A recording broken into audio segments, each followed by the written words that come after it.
बताएगी हल्दी खाओ, आम खाओ, मजा आ जाएगा। बहुत सारे लोगों ने तो आपका नाम सुन के रजिस्ट्रेशन करा दिया, लेकिन वो लोग मायूस नहीं होंगे।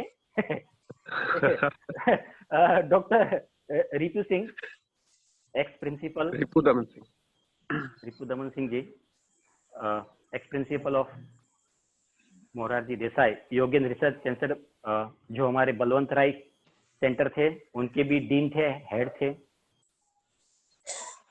अभी रिसेंटली उन्होंने केआर फाउंडेशन नेचुरो सेंटर, जो सूरत के पास है, उसमें एज एन डायरेक्टर ज्वाइंट हुए। हम लोग ने योगा क्लास में एक सिस्टम रखी है कि जो फील्ड के फादर यानी मास्टर रहेंगे ना, मास्टर ऑफ मास्टर, उसी को हम लोग सेशन में इनवाइट करते हैं। उसके पीछे रीजन ये है कि उनका नॉलेज और टैलेंट रहता है, और साथ में वो खुद भी योगा के प्रखर अभ्यासी रहते हैं और उस पर ट्रस्ट करते हैं। ज्यादातर हम वही वक्ता लोग को लाते हैं जो भी फील्ड के रहते हैं, जो योगा में डीपली स्टडी करते हैं। टीपू सर को माइक देने के पहले सिर्फ एक ही चीज बताऊंगा कि वो क्या क्वालिटी के आदमी हैं। कुछ अच्छे हम लोग दोस्त भी बन गए, बरसों से उससे जुड़े हुए हैं। तो जब एक केआर फाउंडेशन में उनको ज्वाइंट हुआ ना एज एन डायरेक्टर, देखिए मनुष्य का स्वभाव रहता है आज के जमाने में कि उसको कोई अच्छा सा और ब्रेक मिले तो तुरंत वो चीज को छोड़ देता है। उनको बहुत अच्छी सारी ऑफर आई थी बॉम्बे वगैरह से। उन्होंने मुझे एक जो आंसर दिया, I am very much surprise and impress from Ritu sir कि वो इतने नेचरों से जुड़े हुए हैं। नॉर्मली अगर हम लोग को समझो कहीं पे 1 लाख रुपया मिलता है और हमें कोई बोले कि भाई आज से हम लोग आपको 1.5 लाख रुपया देते हैं, तो आप क्या करेंगे? तुरंत स्विच ओवर कर देंगे। डेफिनेटली आप आज के मनुष्य कोई भी आदमी रहेगा सोचेगा मेरा प्रोग्रेस है, डेफिनेटली वो उसको छोड़ के 1.5 लाख की तरफ चला जाएगा, है कि नहीं? वो तो हम सभी लोग एक्सेप्ट कर लेते हैं कि उसमें क्या प्रोग्रेस है। लेकिन मेरे मित्र डॉक्टर ने बताया, रिपु सर ने, कि सिर्फ क्या मैं पैसों के लिए किसी को छोड़ दूं, वो मेरे योग में नहीं है, यानी मेरे स्वभाव में नहीं है। तो सोचो इतनी बड़ी बात है कि उनको इतनी बड़ी अपॉर्चुनिटी होने के बावजूद भी वो बोले जो संस्था से मैं जुड़ा हूँ मैं उससे ही अटैच रहूंगा, पैसे ही सिर्फ अगर माध्यम है तो मुझे स्विच ओवर नहीं करना है। तो हम लोग वेलकम करते हैं रिपु सर को। ओवर टू रिपु सर जाने के पहले हमारी योग की भाषा में उसको हम लोग क्लैपिंग यानी वेलकम करेंगे, हाथ साइड में से सीधे। आने वाले 35 मिनट सिर्फ अभी आपको रिपु सर की आवाज सुनाई देंगी, उसके पहले उसको क्लैपिंग करेंगे, हाथ सीधे। चलो नर्वस सिस्टम का स्टार्ट, क्लैपिंग।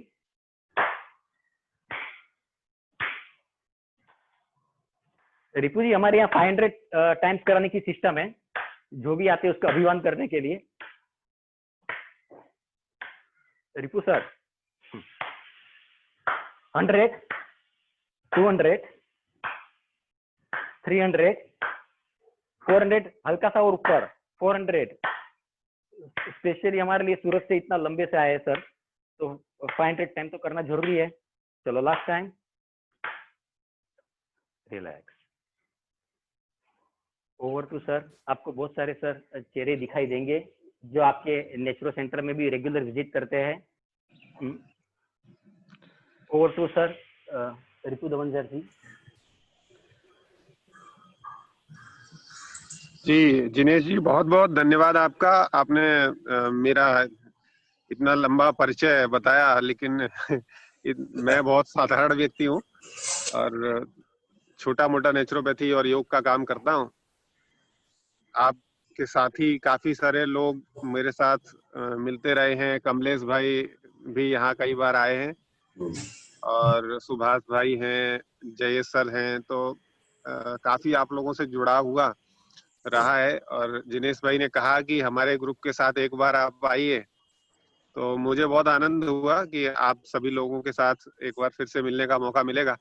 क्योंकि अभी तक अगर ये लॉकडाउन नहीं होता तो आप लोगों के साथ रूबरू मुलाकात भी हो चुकी होती कई बार, लेकिन इस परिस्थिति में हम लोग घर पर ही रह के अपना ध्यान रखें, वो ज्यादा जरूरी है।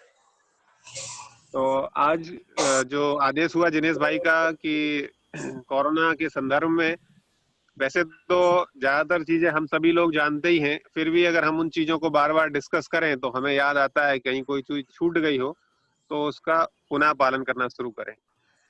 तो चूंकि हम योग और नेचुरोपैथी इन दोनों चीजों से जुड़े हुए हैं, तो इसी में हम अपना इलाज ढूंढेंगे। और कोरोना के लिए योगा और नेचुरोपैथी के अलावा और कोई दूसरी चीज काम भी नहीं करती। कोई दवाइयां अभी तक ऐसी बनी नहीं है स्पेसिफिकली कि कोरोना में काम करें। सबसे पहले तो ये जानने की जरूरत है कि कोरोना से तकलीफ की संभावना किन लोगों को है, किन लोगों को उससे तकलीफ ज्यादा हो सकती है। जो एक एज ग्रुप है 55 से लेके 55 से लेके 70 तक, ये 15 साल के जो लोग हैं 55 से लेके 70 साल की उम्र के, इन लोगों को थोड़ा खतरा ज्यादा है। छोटे बच्चों को इन्फेक्शन हो जाएगा लेकिन खतरा ज्यादा नहीं है। जो 1 साल से छोटे से लेके आपके 13-14 साल की उम्र तक के लोग हैं, इन्हें इन्फेक्शन हो भी जाए तो कुछ ज्यादा खतरा होता नहीं, अभी तक का जो रिपोर्ट देखने को मिला है। और एक और अच्छी बात यह है कि 72 प्लस जो लोग हैं उनमें भी इसका खतरा बहुत कम देखा गया है। हो जाता है लेकिन लाइफ थ्रेटनिंग नहीं होता। उसका कारण ये हो सकता है कि जिन्होंने 72 साल की उम्र पूरी कर ली है, तो इसकी वजह से उनका पहले से ही सिस्टम इतना मजबूत है कि उन्होंने इतना समय निकाला अच्छे से, इसलिए उन्हें ज्यादा तकलीफ नहीं हो रही है, ऐसा देखने में आया है स्टेटिस्टिकली। अब इन लोगों में भी उम्र पर सिर्फ ना जाए, हम ये देखते हैं कि इनका शरीर ज्यादा मजबूत है।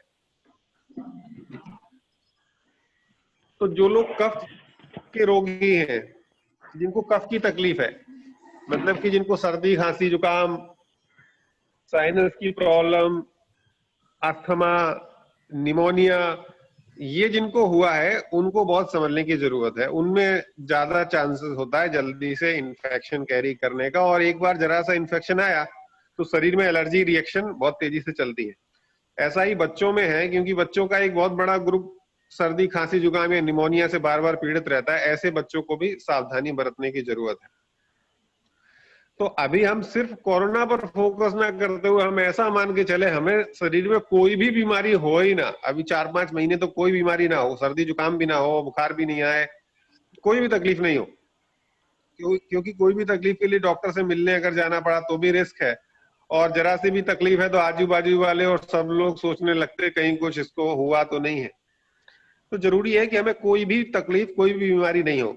क्या वास्तव में ऐसा संभव है? बिल्कुल संभव है। योग और प्राकृतिक चिकित्सा के नियमों को थोड़ा सा ध्यान में रखेंगे तो निश्चित रूप से आपको कोई भी छोटी मोटी बीमारियां भी नहीं होंगी।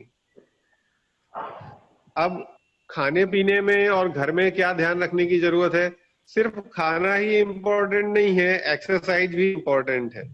और एक्सरसाइज में योगा सबसे अच्छा है, और आपका ग्रुप तो योग में लगा ही हुआ है। लेकिन ऐसा ना हो कि एक परिवार से एक व्यक्ति ही जिनेश भाई के साथ योग कर रहा है, नहीं, पूरे परिवार को योग करने की जरूरत है, क्योंकि स्वस्थ तो पूरे परिवार को होना है। तो फैमिली के साथ योग कीजिए।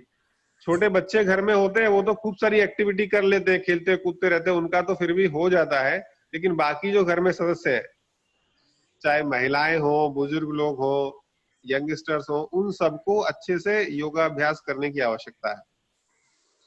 योगाभ्यास में जिनेश भाई सब कुछ कराते ही हैं, लेकिन उसमें और थोड़ा फोकस करें तो स्ट्रेचिंग जैसे भाई अभी करा रहे थे वो बहुत अच्छी है। और इसमें ताड़ासन, तिर्यक ताड़ासन, उष्ट्रासन बहुत अच्छा है, जो आपके गले की एक्सरसाइज कराए, इस रीजन की जो एक्सरसाइज कराएंगे, और लंग्स की एक्सरसाइज कराए। ये दो चीजें याद रखें, गला और लंग्स, इनकी अगर एक्सरसाइज आप बराबर से करते हैं तो आपको इन्फेक्शन जल्दी से नहीं पकड़ेगा, क्योंकि यहाँ पर लिम्फ नोड्स होते हैं जो हमारे एक तरीके से पुलिसमैन है, कि कोई भी चीज अंदर जाए इन्फेक्शन तुरंत वहीं कैप्चर कर लेते हैं। तो ये लंग्स और ये गले की ये चीजें आपकी हेल्दी रहेंगी तो आपको इन्फेक्शन जल्दी नहीं पकड़ेगा। और ये जो एरिया है, ये नाक और नाक के ऊपर ये साइनस का एरिया है, ये एरिया क्लीन रहे, क्योंकि कोई भी इन्फेक्शन की एंट्री कहां से होगी? नाक से होगी, मुंह से होगी, आंख से होगी, इनसे एंट्री होने वाली है। तो ये एरिया क्लीन रहे। तो इसमें जो नेति हम लोग करते हैं, जल नेति, ये जिन जिन लोगों को आता है वो धीरे से जल नेति हो सके तो हर दूसरे दिन, अल्टरनेट डेज में रोज कर सकते हैं तो रोज करें, थोड़े पानी के साथ करें, 100-100 ml दोनों साइड से निकालें। तो ये नीति, और खास तौर से ऐसे लोग जिनको बाहर जाना पड़ता है, जिनको ऑफिस चलाना पड़ता है, वो लोग तो नीति जरूर करें। जो घर में बैठे हैं वो नहीं भी करेंगे तो चलेगा, लेकिन जिन लोगों को बाहर जाना है, जिन लोगों को ऐसे लोगों के संपर्क में आना, शुरू करें। दिनेश भाई एक दिन आप लोगों को अच्छे से डेमोन्स्ट्रेट करके बता भी सकते हैं, शायद अगर उन्हें सलाह ये अच्छी लगे तो। Sure sir. नीति का अभ्यास बहुत उपयोगी है। अभी तो आप वीडियो देख रहे थे कि मंगेशकर हॉस्पिटल में मुंबई में वो सारे एमडी डॉक्टर्स भी बता रहे थे कि नीति करना है, कैसे करना है। उसको मॉडर्न भाषा में बोलते हैं नेजल इरिगेशन। और नेजल इरिगेशन पे कम से कम 300-400 मॉडर्न साइंटिफिक स्टडीज हो चुकी हैं, क्योंकि सर्दी के लिए, जुकाम के लिए, एलर्जिक राइनाइटिस के लिए, साइनोसाइटिस के लिए इसका बहुत उपयोग किया जाता है, छोटे बच्चों में भी, बड़े लोगों में भी। इसमें बहुत स्टडी बिल्कुल साइंटिफिकली प्रूव्ड है, लेकिन वो उसे नीति नहीं बोलते, नेजल इरिगेशन बोलते हैं। आपको अगर देखना हो तो आप गूगल पे जाके नेजल इरिगेशन करके सर्च करिएगा, आपको कम से कम 300-400 स्टडीज मिल जाएंगी। केवल इंडिया में नहीं, इंडिया में तो बहुत कम है, इंडिया के बाहर जो कंट्रीज हैं उनमें भी बहुत जगह नेजल इरिगेशन पे काम हुआ है। ठीक है, तो वो हमें जैसा मालूम है कि थोड़ा सा गुनगुना पानी, उसमें थोड़ा सा सॉल्ट डाल के हमें नेजल इरिगेशन करना रहता है। बारिश का मौसम है तो नेजल इरिगेशन ऐसे अचानक से मत कीजिएगा, आपको जब भी करना है तो पूरी तैयारी करके समझ लीजिए आपको क्या क्या करना है। नेति करने के बाद थोड़ी देर कपालभाति करना है, कपालभाति करने के बाद उल्टा पेट के बल लेटना है, पूरा पानी निकल जाए, क्योंकि पानी भी बारिश के मौसम में थोड़ा बहुत रहेगा तो आपको थोड़ी तकलीफ कर सकता है। इसलिए बहुत ध्यान से पूरा समझ के दिनेश भाई के साथ फोन पे बात कर लीजिएगा, उनको समझ के नेजल इरिगेशन या जल नीति ये प्रोसीजर आप अपने डेली रूटीन में थोड़ा सा डालिएगा। फिर कपालभाति, भस्त्रिका, ये बहुत इंपॉर्टेंट है, ये आपके लंग्स को बहुत मजबूत करता है और ये साइनस वगैरह की प्रॉब्लम से भी एकदम आपको ठीक रखता है। तो कपालभाति, भस्त्रिका का भी अभ्यास करते रहे। तो लंग्स पर और गले के एरिया में इसको स्ट्रेंथन करने के लिए, फेफड़ों को स्ट्रेंथन करने के लिए 2 योगाभ्यास है, वो आप अच्छे से प्रतिदिन करें। दूसरा, भोजन में जो भी कफ पैदा करने वाली चीजें हैं उनको कम लें। जैसे कि दूध लेने की आदत कुछ कुछ लोगों को होती है और लोग अभी खूब बोल भी रहे हैं कि दूध हल्दी लीजिए, दूध हल्दी लीजिए। तो दूध हल्दी जहां तक हो सके सुबह के समय में लें, अगर लेना है तो। रात में लेंगे तो कफ बनाएगा वो। ठीक है, तो ये सुधार कर सकते हैं। दूसरा, तेल घी की चीजें कम कर दें थोड़ा, और डीप फ्राइड फूड जितना भी होता है कि भजिया तल के खा रहे हैं या समोसे खा रहे हैं, ये चीजें कम कर दें। इनका जो कफ है वो गले में कफ रुकेगा, कफ बनेगा, तो कफ की थोड़ी बहुत समस्या, आप खांसेंगे, आप छींकेंगे तो आप अड़ोसी पड़ोसी कुछ कोरोना ना सोच लें, उससे कोरोना होगा नहीं, लेकिन अब ये है कि आजू बाजू वाले भी परेशान ना हो। दूसरा, जब कफ होता है तो वो कोई भी वायरस को, बैक्टीरिया को अट्रैक्ट कर लेता है, वो जल्दी आपको ये रेस्पिरेटरी वायरस लग सकते हैं। इसलिए ज्यादा कफ पैदा करने वाली चीजों का सेवन हम ना करें। और नियम बना लें कि घर में 2 टाइम हमें काढ़ा बना के पीना ही पीना है, एक सुबह में और एक शाम को काढ़ा पीना ही पीना है, ये नियम बना के चलें। काढ़े में आप सभी लोगों को मालूम है क्या क्या चीजें डालनी है, फिर भी मैं बताता हूँ। तुलसी है, काली मिर्च है, अदरक है, गिलोय है। ठीक है, तो ये इंपॉर्टेंट चीजें हैं 3-4, इनको डाल के आप उकाड़ा करके, और भले ही आप आधा कप ले, 2 बार दिन में पूरे घर को थोड़ा थोड़ा पूरे घर को देना है। और आपके घर में जो काम करने वाले लोग हैं उनको भी डिस्पोजेबल कप में, आजू बाजू जो भी लोग हों तो उनको भी डिस्पोजेबल कप में जरूर दें। और अगर आप वर्क प्लेस पे जाते हैं, काम करने बाहर जाते हैं, तो एक थोड़ी सी समाज सेवा भी करें, अपने साथ थर्मस में भर के ले जाएं, खुद भी पिए और जितने भी आपके साथ लोग बैठे काम कर रहे हैं उनको भी पिलाएं। क्योंकि ये समस्या ऐसी है कि हमें तो कोई बीमारी नहीं हो और किसी दूसरे को भी नहीं हो, क्योंकि हमारे घर में दूसरे से भी आएगी, तो हमें अपना ही बचाव रखना है। और जो भी ऐसे लोग हमसे जुड़े हुए हैं जो उतना जागरूक नहीं है या इतनी व्यवस्थाएं अपने पास नहीं रखते, तो उनको भी हम ये चीज उन्हें प्रोवाइड करते रहे, काढ़ा वगैरह, तो वो लोग स्वस्थ रहे। ये एक नियम हमें बनाने की जरूरत है। और जो चीजें हम घर बाहर से मार्केट से लेकर आते हैं उन चीजों पर भी थोड़ा ध्यान देने की जरूरत है। सब्जी जैसे घर में आती है बाहर से, तो मैं करता हूँ मोस्टली, सब्जी अगर आज घर में आई है तो आज उसको ऐसे ही रखी रहने देते हैं, ना तो फ्रिज के अंदर रखते हैं ना उसका उपयोग करते हैं। एक पूरा दिन ऐसे ही रखे रहती है, करीब 24 आवर्स में ऑटोमेटिकली स्टरलाइज वायरस मर जाता है। और उसके बाद फिर उसको थोड़े गर्म पानी में सॉल्ट और विनेगर, व्हाइट विनेगर जो होता है वो थोड़ा डाल के उसको अच्छे से साफ करते हैं धीरे धीरे। ऐसा नहीं तुरंत पानी में डाला और निकाल लिया, कम से कम उसको 10-15-20 मिनट पानी में डाला रहने देते हैं, फिर अच्छे से साफ करके फिर साफ वाले पानी से धो के फिर उसको फ्रिज में लगा के रख लेते हैं। तो सब्जियां या कोई भी सामान जो बाहर से लाना है उसको स्टरलाइज करके घर पे लेके आना है। वैसे भी मार्केट से जो भी सामान लाना हो, चाहे ग्रोसरी का सामान हो चाहे कोई और स्टेशनरी आइटम हो, जो भी आप सामान एक बार लाए, खासतौर से स्टेशनरी का सामान। अब स्टेशनरी का सामान जैसे कॉपी किताब आप लेके आए हैं, उसे कितना स्टरलाइज करोगे, हर पन्ने तो आप धोओगे नहीं। तो उसे लाके, बच्चों के लिए कॉपी वगैरह लाए, पेन वगैरह लाए, तो वो उसको लाके आप रख दीजिए, 2 दिन 3 दिन तक उसे मत छुइए, क्योंकि वायरस ऑटोमेटिकली मर जाता है कुछ दिन में। उसके बाद फिर उसको स्टरलाइज कर लीजिए, उसके बाद ही उसका उपयोग करें, क्योंकि कोई भी ऐसा रास्ता ना छूटे जिससे कि वो इन्फेक्शन, वायरस हमारे शरीर में या हमारे घर की तरफ आए। एक बात ये भी सच है कि धीरे धीरे ये वायरस फैलना तो है ही, जब तक 70% लोगों को नहीं हो जाएगा तब तक ये जाएगा भी नहीं, क्योंकि जब 60-70% को हो जाएगा तो एक अपनी सोसाइटी में इम्यूनिटी इसके लिए डेवलप हो जाएगी और ये ऑटोमेटिकली फिर चला जाएगा। लेकिन वो चीज धीरे धीरे हो, वो एक साथ नहीं हो। ऐसा नहीं कि एक शहर में 1 लाख लोग उस पे इन्फेक्शन उसका हो गया, तो वो चीज नहीं हो। क्योंकि अभी अगर ऐसा कुछ होता है, अगर हम सोचे कि नहीं ये तो होना ही है और हो जाने देते हैं, अगर हम ऐसा करते हैं तो इस समय सुविधाएं मिलना और बहुत मुश्किल होता है। डॉक्टरों के अंदर भी बहुत डर है उस चीज को लेके, हेल्थ वर्कर्स काम करने वाले नहीं मिल रहे हैं।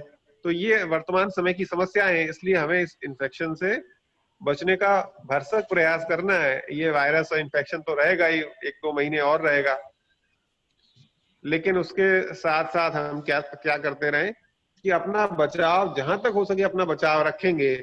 और अगर किसी को हो भी जाता है घर परिवार में, पहचान में, तो डरने की बहुत बड़ी समस्या नहीं है।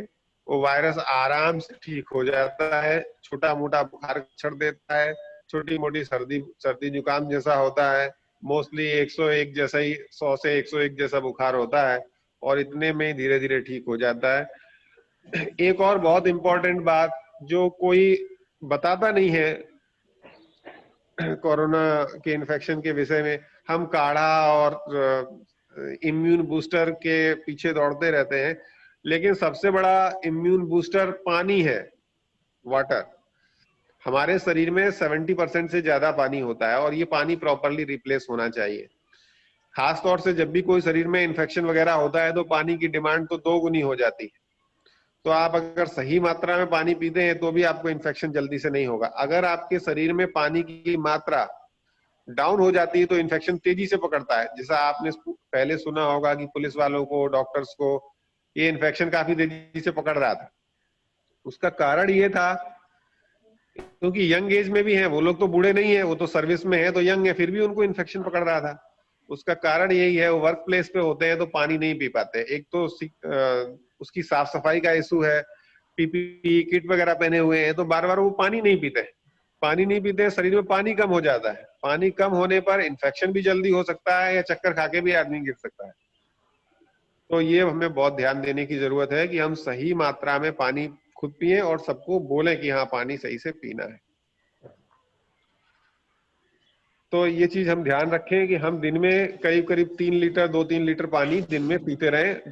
3 लीटर तक पानी पीने में शरीर को कोई नुकसान नहीं है और फायदे बहुत है।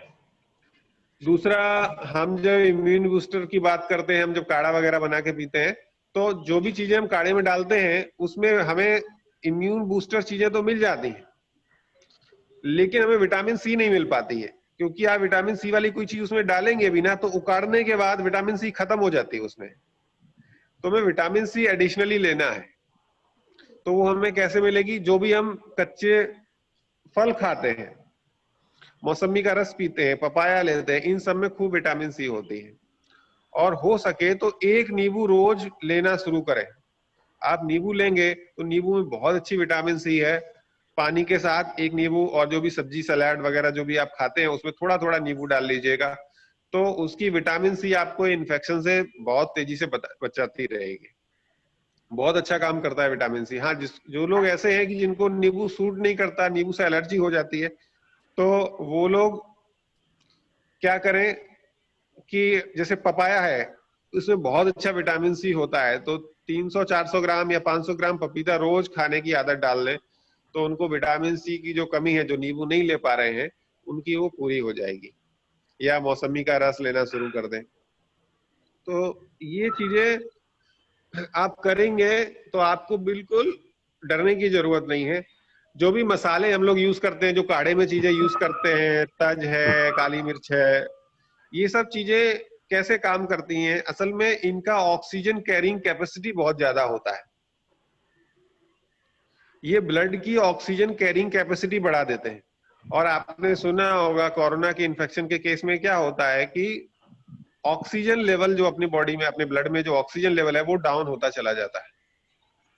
अभी डॉक्टर्स और हम लोग भी एडवाइस करते हैं कि घर में एक पल्स ऑक्सीमीटर भी रखना है। तो पल्स ऑक्सीमीटर आपने देखा होगा, बहुत इतनी छोटी सी डिवाइस होती है, उसकी कॉस्ट कुछ होती है 1,500 रुपए के आसपास। आपको सर्जिकल स्टोर पे या मेडिकल स्टोर पे आराम से मिल जाएगी। वो लेके रखें तो वो आपके बॉडी में पार्शियल प्रेशर ऑफ ऑक्सीजन बताता है। अगर ये 92 से नीचे जाए तो समझ लो कि थोड़ा कुछ इन्फेक्शन या खतरे वाली बात है। तो जब आप बहुत सारा ये काढ़ा और मसाले वाली जो चीजें बताई है, मसाले वाले काढ़े की, जिसमें काली जीरी, तुलसी, लौंग, इलायची और काली मिर्च, हल्दी, ये सब है, तो ये हमारे ब्लड की ऑक्सीजन होल्ड करने की, ऑक्सीजन कैरी करने की कैपेसिटी बढ़ा देते हैं। तो आपको अगर इन्फेक्शन हो भी जाए तो भी आपके ब्लड की ऑक्सीजन कैरिंग कैपेसिटी कम नहीं होती, इसलिए आपका शरीर आराम से इन्फेक्शन से ठीक हो जाता है, इन्फेक्शन से बच के निकल जाता है। तो ये चीजें इस तरीके से काम करती हैं, है ना। और शरीर में जब वायरस की वजह से या किसी भी इन्फेक्शन की वजह से टूट फूट होती है, उसको ठीक करने के लिए विटामिन सी काम करती है। जो भी सेल्स की डेथ होती है, सेल्स डैमेज होती है, उसमें विटामिन सी तेजी से काम करना शुरू कर देती है। दूसरी चीज ऐसा है कि कुछ लोग बोल रहे हैं कि अभी मुझे तो बाहर जाना ही पड़ता है, मुझे तो इन्फेक्शन और ये चीजें तो हो ही जाएंगी, तो मुझे और ज्यादा ध्यान देने की जरूरत नहीं है, और जो होगा सो देखा जाएगा। देखिए, ऐसा नहीं है। भले ही आप वायरस के संपर्क में आते हो या वायरस के लोगों से इन्फेक्टेड लोगों के संपर्क में आते हो, जैसे आप डॉक्टर हैं या पुलिस में हैं या किराना स्टोर है, ऐसे लोग कई सारे लोगों के संपर्क में आते हैं। तो आप जब अपने आप को शुद्ध रखेंगे, आप क्लींजिंग करेंगे, आप सही से ये काढ़ा वगैरह पिएंगे, आप अपने कपड़े दिन में 2-3 बार चेंज करेंगे, तो उससे क्या होगा कि अगर वायरस की थोड़ा बहुत बॉडी में आ भी जाए तो उसका लोड कम रहेगा। ऐसा नहीं कि 2-4-6 वायरस आपकी बॉडी में आए तो आपको इन्फेक्शन क्रिएट कर देंगे, वो नहीं हो पाएगा उससे। जब वायरस की मात्रा लाखों में हो जाती है तब इन्फेक्शन होता है। 2-4-6-10 वायरस के टुकड़े आ जाए और आप सोचे कि उससे इन्फेक्शन हो जाएगा, उससे बीमारी हो जाएगी, नहीं होता है इतनी जल्दी। वो जब वायरल लोड बढ़ता है, वायरस की संख्या बहुत बढ़ती है, तभी इन्फेक्शन होता है। तो अगर छोटा मोटा थोड़ा बहुत वायरस आएगा तो अपना शरीर ऐसे ही ठीक कर लेगा, पता भी नहीं चलेगा ये कुछ आके गया था। तो ये भी ध्यान रखें कि वायरस की संख्या शरीर में नहीं बढ़नी चाहिए। इवन जब आपको इन्फेक्शन कोई हो भी जाए, उस दौरान भी जब आप खूब पानी पीते हैं तो यूरिन खूब आती है तो वायरस कम होता है, आपका पेट साफ रहता है तो वायरस कम रहता है, आप नाक को नेजल इरिगेशन कर लेते हैं तो वायरस लोड कम होता है। और अगर इन्फेक्शन हो जाता है तो उस समय तो हम लोग बोलते हैं करीब करीब दिन में 4 से 5 लीटर फ्लूइड लेना है। जैसे कि आपका मौसमी का रस हो गया, नींबू पानी हो गया, नारियल पानी हो गया। जब इतना सारा फ्लूइड लेते हैं, इतना फ्लूइड रिप्लेस होता है तो वायरस का फ्लूइड में ही रहता है, तो वो सब फिल्टर हो जाता है शरीर से और वायरल लोड कम होता है, ठीक हो जाता है। जब डेंगू का फीवर चल रहा था, मेरे घर में 3 लोगों को डेंगू हुआ था, मैं कहीं डॉक्टर के पास नहीं लेके गया, केवल फ्लूइड की ज्यादा मात्रा देकर, नारियल पानी खूब पिलाकर, मौसमी रस खूब पिलाकर, पपीते के पत्ते का रस पिलाकर घर पे ही मैंने ठीक किया बिना किसी दवा के। तो ये तो डेंगू से, जो डेंगू फीवर होता है उससे तो बहुत कमजोर है ये वायरस। डेंगू में डेथ रेट होती है 5% और कोरोना में तो 1% है, इसलिए उसमें डरने की ज्यादा जरूरत नहीं है, लेकिन सावधानी रखने की जरूरत है। तो इतना मैंने आपको बताया, उम्मीद है ज्यादातर चीजें आपको मालूम ही होंगी पहले से, थोड़ा और आपको रिमाइंड हुआ होगा उसके बारे में। मैं वापस माइक जिनेश भाई को ओवर करता हूं। अगर इस संदर्भ में किसी को कुछ पूछना बताना हो तो प्लीज जरूर बताइएगा, most welcome. Thank you Ritu sir. फिर से एक बार हम लोग रितु सर के लिए हमारी लैंग्वेज में क्लैपिंग लेंगे, फ्रंट एंड बैक, आगे पीछे करो स्टार्ट। क्योंकि आपको चारों दिशा से हमें क्लैपिंग करनी पड़ेगी रितु सर, क्योंकि बहुत सारे ऐसे पॉइंट थे लिक्विड का जो हमारे ध्यान में नहीं था, पानी की मात्रा। एंड ये आपने जो पॉइंट रेस किया कि why policeman, young doctor R affected, ये चीज तो हमारे ध्यान में आज ही आई कि पानी की मात्रा जो हम लोग सही में कम ले ले। Stop sir. अभी घर में रहते हैं तो प्यास भी नहीं लगती ज्यादा, इसलिए कम लेते हैं, तो ध्यान से पानी पीते रहिए नाप कर। नहीं, बहुत सारी चीजें आज हमें समझने मिली और हम लोग को आप एक सर्टिफिकेट भी बना के भेज रहे हैं रितु सर कि हम लोग जितने भी आपकी सेशन सुना है ना, किसी को अभी कोरोना होने वाला नहीं है। बिल्कुल नहीं होगा। हम लोग आपको बॉन्ड पेपर में भी लिख के देते हैं कि आपको सिर्फ हम लोग फॉलो करेंगे। हमारे 1-2 मित्र है, उसको शायद 1-2 क्वेश्चन आंसर किसको पूछने हैं तो पूछ सकते हैं, फिर हम सेशन यहाँ पे समाप्त करेंगे। Anyone would like to ask the question? Can I ask something? Hiren Doshi. या हाँ डॉक्टर भाई आओ, हिरेन भाई वो भी आपके सेंटर के स्वास्थ्य टेस्ट कर चुके हैं। रितु सर। जी Hiren bhai most welcome. Ripu ji thank you very much. Actually आपने बहुत ही शॉर्ट में पूरा जो समरी आपका दे दिया। रिपु जी 2 चीज मेरे को बोलनी है। एक तो ये बताना है कि जो हम लोग सोच रहे हैं कि भाई इन्फेक्शन हो जावे तो प्रॉब्लम नहीं, पर जितना इन्फेक्शन अपने को लेट होए तो वो अपने लिए अच्छा है, क्योंकि मार्च में हम लोग को ये वायरस के बारे में और ये इसकी पैथोफिजियोलॉजी के बारे में जितना पता था उससे कई ज्यादा हमको आज पता है। तो जैसे जैसे टाइम जाता है वैसे जो साइंस की समझ है वो बढ़ रही है, तो आपके रिकवर होने के और आपके सर्वाइव होने के चांसेस बढ़ रहे हैं। तो इसमें naturopathy will be definitely useful. Ripu ji एक छोटा क्वेश्चन था आंवले के बारे में। बेसिकली जो विटामिन सी के बारे में आप बोल रहे थे, तो आंवला कोई फॉर्म में समझो च्यवनप्राश या कच्चा ऐसा कुछ लिया जाए और उसके फायदे क्या हो सकते हैं? Thank you very much. हाँ हिरेन जी, आंवला में बहुत अच्छा विटामिन सी होता है, और आंवला केवल एक ऐसा फ्रूट है जिसको आप पकाते भी हैं तो भी उसका विटामिन सी खत्म नहीं होता है। तो आंवला डेफिनेटली आप जो पाउडर के फॉर्म में है या च्यवनप्राश के फॉर्म में तो और भी अच्छा है। अब ये च्यवनप्राश में जो शुगर फ्री रहे तो ज्यादा अच्छा है, क्योंकि बहुत सारे लोगों को डायबिटीज वाले हैं, जो डायबिटीज नहीं है उनको वो तो थोड़ा शुगर वाला भी ले सकते हैं, कोई इश्यू नहीं है। तो विटामिन सी की कमी डेफिनेटली आंवला पूरी करेगा ही करेगा, कोई दिक्कत नहीं। जी नमस्ते। सुभाष नमस्ते। अच्छा, आपका जो सेंटर का ये लिफलेट है ना, उसका एक व्हाट्सएप पर भेज दीजिए। कल एक मेरे मित्र थे, उनको भी आने का है, अभी चालू है कि नहीं वो भी बताइए जरा। सेंटर चालू है सर, लेकिन मैं एक फैमिली लेता हूँ। हाँ। जैसे अभी मेरे पास एक फैमिली है, तो क्या होता है कि दूसरा कोई किसी के साथ मिलना जुलना नहीं हो, इसके लिए एक फैमिली को लेके ही एक बार में ट्रीट करते हैं। ओके। उस फैमिली में 2-3 जितने लोग, चार लोग आने वाले हैं, हस्बैंड वाइफ, दो फैमिली आने वाले हैं। हाँ, तो अपने खास है उनके परिचित के, दोनों को कोई इन्फेक्शन नहीं है तो ही लेंगे। वो एक दूसरे को ट्रस्ट होना चाहिए एक दूसरे के ऊपर। कल को मुझे कोई ना बोले आपने दूसरा रख लिया, उसको इन्फेक्शन था, ऐसा इसलिए। सही है। आपका जरा लिफलेट व्हाट्सएप पर भेज देना। मैं आप मुझे एक बार कॉल व्हाट्सएप मैसेज कोई भी भेज देना तो मैं आपको रिप्लाई कर देता हूँ, नहीं तो जिनेश भाई को भेज दूंगा। Okay, thank you. सर एक क्वेश्चन है। शरद भाई बोला। शरद भाई હેલો આ દીપક આવે છે. દીપકને કેવું છે કંઈ? ના તમે બોલો. તમે વાત કરી લો, હું પછી વાત કરીશ. धन्यवाद Ripu ji. Thank you most welcome. कैसे हैं? ठीक है। बढ़िया। अच्छा, आपने जो पानी पीने का बताया, तो पानी वो ठंडा ही पीना है या गर्म करके पीना ज्यादा जरूरी है, उसमें क्या है?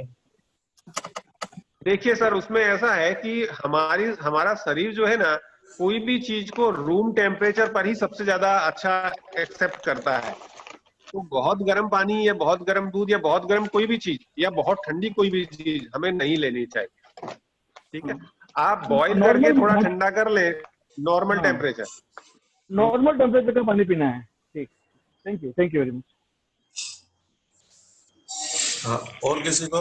प्रकाश भाई। सर जी प्रकाश भाई आपका माइक ऑन करो।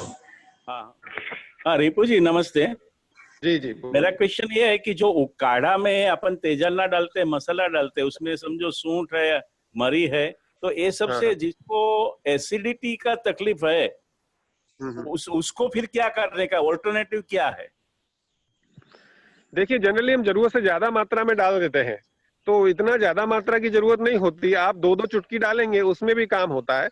तो जो एसिड क्रिएट करने वाली चीज है उसमें ज्यादातर सूंठ ही है, वो थोड़ी एसिडिटी कर सकती है। तो आप अगर गिलोय, आंवला, तुलसी ये काढ़ा लेंगे तो तुलसी कोई गर्मी नहीं करती है, एसिडिटी को कम करती है। आंवला कोई गर्मी नहीं करता, एसिडिटी को कम करता है। गिलोय भी कोई एसिडिटी नहीं करता, एसिडिटी को कम करता है। तो हेलो हाँ जी सर। अच्छा, हाँ सुन रहा। तो उसमें मैं है ना, मैं साथ में हनी लेने को बोलता हूँ। हनी है ना, वो एसिडिटी कम करता है, तो बरोबर है कि नहीं है? हनी देखिए सर क्या करता है, हनी एक व्हीकल की तरह काम करता है। अच्छा, हनी अपने आप में बहुत इंपॉर्टेंट नहीं है, लेकिन हनी क्या करता है, कोई भी चीज को जहां पहुंचाना है वहां पहुंचाने में मदद करता है। एक कार है, एक कैरियर है। तो इसीलिए ज्यादातर आयुर्वेदिक दवाइयां हनी के साथ ली जाती हैं कि उसका पूरा बेनिफिट मिल सके। तो हनी के साथ लेते हैं, ये बहुत अच्छा है, बहुत अच्छा सिस्टम है। आप हनी के साथ लेते हैं, आप ले सकते हैं, कोई दिक्कत नहीं। सर सभी को एक रिक्वेस्ट है, कमलेश जी मेरे को रखे, सभी को रिक्वेस्ट है, मई की बात मत करो। अभी जुलाई चालू हो गया है, कहने का मतलब आपके रिलेटेड जो नहीं है, मई में से मत जाओ, जून जुलाई स्टार्ट हो चुका है। कहने का मतलब जुलाई के क्वेश्चन लेते हैं। ओवर टू लास्ट क्वेश्चन ये सिर्फ अभी है, क्योंकि सर को भी सेशन का जो टाइम है शायद स्टार्ट हो जाएगा। कोई पण एक जन लास्ट क्वेश्चन માટે આવી શકે છે? हाँ जी, नमस्ते डॉक्टर साहब। अभी सब लोग ये स्टीम के बारे में बहुत बात कर रहे हैं, तो वो कितना बेनिफिशियल है?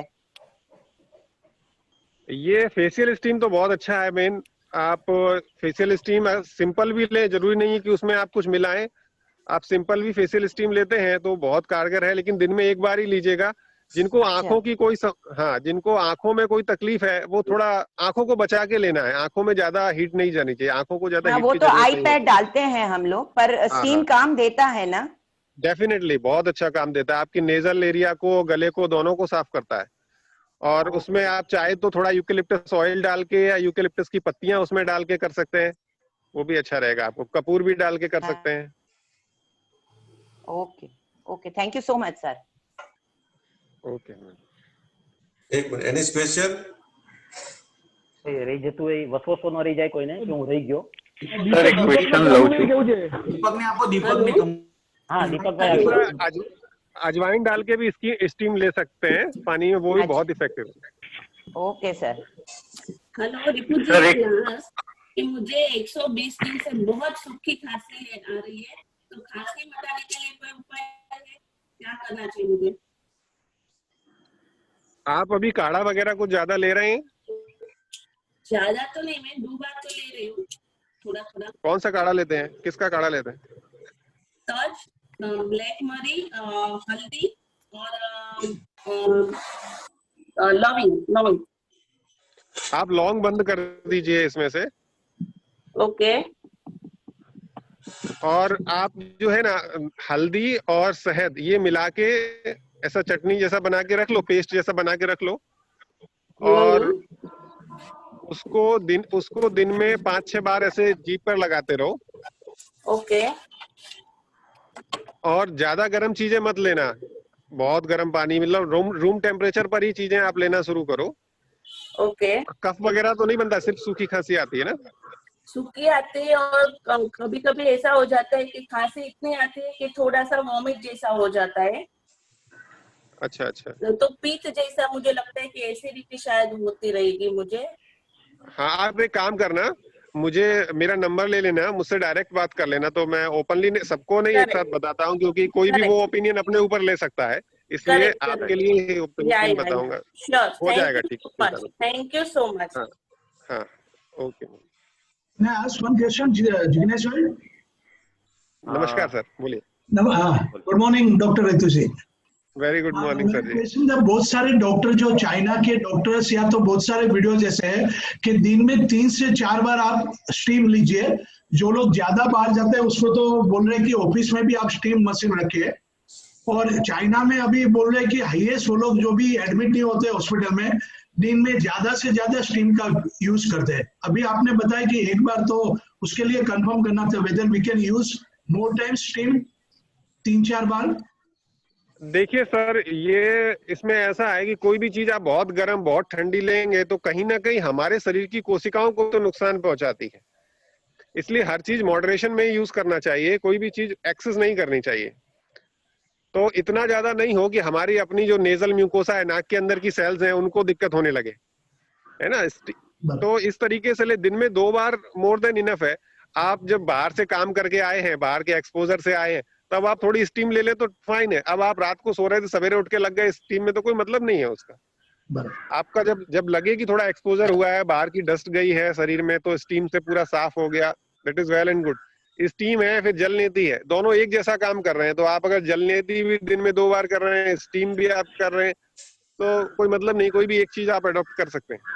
जो जल नीति वगैरह नहीं कर सकते वो स्टीम कर लें।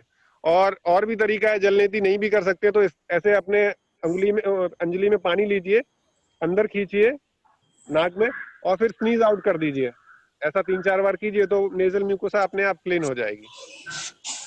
दीपक भाई, दीपक छेड़ा। हाँ, गुड मॉर्निंग सर। जो स्टीम के लिए बोल रहे हैं, तो घर पे जैसे स्टीम लगा के रखो, उससे भी अच्छा है कि आप कपूर जला के रखें घर में, कपूर की वेपर करें तो वो ज्यादा इफेक्ट करेगा, वो एंटी वायरल होता है, बहुत अच्छा। Good morning sir. कपूरदानी भी आती है आजकल मार्केट में। हाँ,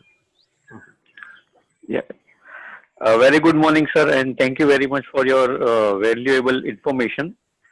आपने आई थिंक सब लोगों का थोड़ा बहुत डर भी कम कर दिया होगा, उसके लिए आपको बहुत सी धन्यवाद देता हूँ। और एक साधारण क्वेश्चन मैं ये लेना चाहता हूँ कि जैसे अभी हम लोग अनलॉक की प्रक्रिया में हैं, तो काफी लोगों का बाहर आना जाना, काम के लिए और अन्य चीजों के लिए जाना होता है।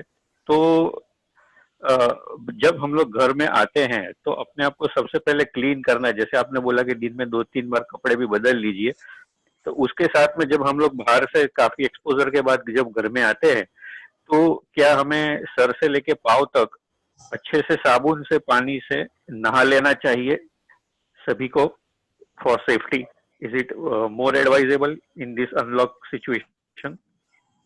हाँ बिल्कुल, हम तो वही करते हैं। बाहर से जब भी आते हैं, सामान वामान लेकर आना है, तो घर पे आके दरवाजे के पास ही एक बकेट में साबुन वाला पानी रहता है, मतलब निरमा वाला, तो उसमें सारे कपड़े उसमें डाल दिए, और फिर जो है अपना अच्छे से साबुन से, और बालों में भी थोड़ा शैम्पू कर लिया। उसके बाद ही हम लोग मतलब घर के लोगों के एक्सपोजर में जाते हैं। तो ये तो करना ही चाहिए सर, जरूरी है। या थैंक यू। सो ये काफी चीज ये लोगों को शायद पता नहीं होगा और इसके प्रति सब लोग अवेयर नहीं होंगे, बस ये प्रश्न लेने का यही कारण था। Thank you very much sir. जी बहुत अच्छा, आपकी वजह से सबको पता चला। चलिए लास्ट रीना अंजारिया, जल्दी बोलिए। रीना जी, आपका माइक ऑन करिए। आपका माइक बंद है रीना जी। हाँ बोलिए। हेलो हेलो, इसमें अनार का जूस ले सकते हैं जिसको बॉर्डर पे डायबिटीज है? अब ये देखना पड़ेगा आप कितना मीठा अनार यूज कर रहे हो। नहीं, अनार का जूस ले सकते हैं। डायबिटीज वालों को अगर कोई भी ये फ्रूट का जूस लेते हैं तो उसमें आधा पानी मिला के लेना चाहिए। अच्छा। हाँ, thank you. Thank you. Kamlesh भाई और तो सर को बोलिए कि सबके सामने अपना नंबर एक बार, मोबाइल नंबर या जो भी लैंडलाइन नंबर है सब लोग को एक बार बोल हम लोग नंबर है मेरे पास, जिसको भी चाहिए ग्रुप में डाल देंगे या मेरे से ले डाल देंगे। तो यहाँ ये नहीं करे। हाँ, ग्रुप में हम लोग डाल देते विथ ब्रोशर। हम लोग ने उनको इंट्रोडक्शन वीडियो क्लिप भी शेयर किया था, तो हम लोग वापस उसको रिपीट कर देंगे। वापस उसको शेयर कीजिए सर। आपने वापस लिया रिपू पदम जी, आपने बहुत बहुत बढ़िया ये जो लेक्चर लिया आपने क्या लेना है, क्या खाना है, क्या पीना है, कैसे रहना है, वो सब बहुत बढ़िया लिया है सर आपने। Thank you very much sir. Thank you, बहुत धन्यवाद आप लोगों ने आमंत्रित किया उसके लिए। नहीं, थैंक्स तो हम लोग को आपको बोलना चाहिए। और ये अच्छी बात है ना कि जब फादर फील्ड के आते हैं ना, तो जो सारे लोग के मन में डाउट्स थे, और सबसे बड़ी बात तो जो हमारे मगज में जो डर था ना, वो बहुत सारे लोगों का डर निकल गया। कि हमें आज से लगता है कि चलो हमारा कोरोना के रियल जो फाइट है ना, आज के दिन से स्टार्ट हो रही है। थैंक यू रिपू सर जी। यहीं पे हम लोग सेशन कंप्लीट करके प्रेयर ले रहे हैं। और